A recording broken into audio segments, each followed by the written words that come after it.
اس وقت ہم civil line پہ کھڑے ہیں جناب، اور لطیف سائیکل ورکر پہ ہم آئے ہیں جناب۔ چاچے لطیف کے لڑکے کو ہم نے قرآن پاک گفٹ کرنا ہے، کیسر چودھری کو ہم نے قرآن پاک گفٹ کرنا ہے۔ قرآن پاک ایک ایسی کتاب ہے جو اللہ کے ہاں محفوظ ہے، اور اللہ نے اس کی قسم دی ہے، اس کو کوئی بدل نہیں سکتا۔ اگر ہم اس پر عمل کریں تو ہماری زندگی بدل سکتی ہے۔ میں کیا بیان کروں صلی اللہ علیہ وسلم کی شان میں، اللہ نے سب کچھ نازل کر دیا ہے قرآن میں۔ اما عائشہ سے کسی نے پوچھا کہ آپ صلی اللہ علیہ وسلم کی سیرت کیا ہے، تو اما عائشہ فرماتی ہے قرآن قرآن قرآن۔ آپ صلی اللہ علیہ وسلم فرماتے ہیں قرآن پڑھا کرو، قرآن پڑھا کرو، یہ قیامت کے دن تمہاری سفارش کرے گا۔ اللہم صلی علی محمد۔ تو اللہ قرآن پاک میں فرماتا ہے انسان کو وہی ملے گا جو اس نے کوشش کی۔ تو آج ہماری بھی کوشش ہے جناب کہ ہم جناب قرآن پاک گفٹ کرتے ہیں۔ قرآن پاک، اللہ قرآن پاک میں فرماتا ہے کہ انسان کو وہی ملے گا جو اس نے کوشش کی۔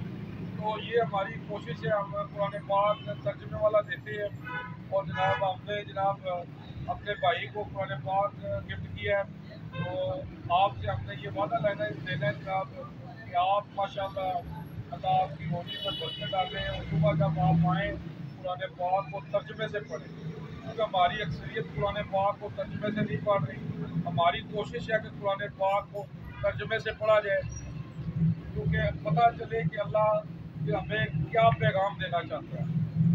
کیونکہ ہمارا اللہ پہ ایمان لانا جو ہے، کیونکہ اللہ سورۃ بقرہ میں فرماتا ہے اے نبی جب میرے بندے میرے بارے میں سوال کریں تو کہہ دو میں تمہارے قریب ہوں اور تمہاری پکار کو سنتا ہوں، اور تمہیں بھی چاہیے مجھ پر ایمان لاؤ۔ تو اللہ پہ ایمان لگا بھی لائیں گے جب ہمیں پتہ چلے گا کہ ہم پڑھ کیا رہے ہیں۔ تو اس لیے جناب آپ ہم سے وعدہ کریں کہ آپ صبح آ کے قرآن پاک کی ایک آیت کو پڑھ کے سمجھیں گے، کہ آپ صلی اللہ علیہ وسلم فرماتے ہیں اے ابو ذر اگر صبح صبح ایک قرآن کی آیت کو پڑھ کے سمجھ لو تو 2 نفلوں کا ثواب ہے جی۔ جناب اسی کا وعدہ کرتے ہیں قرآن پاک ضرور نہ پڑھو گے، کیونکہ اللہ جو ہے نا تھوڑے کاروبار ہی برکت پائے گا، کیونکہ اللہ قرآن پاک فرما رہا ہے کہ اللہ خیر و رازقین، اللہ بہتر رزق دینا ہے جی۔ تو سانو رازق کی طرف جانا چاہیے، رزق آپ پہ چل کے ساری طرف آئے گا ہے جی۔ تو بہت شکریہ جی، جزاک اللہ، نبی امان۔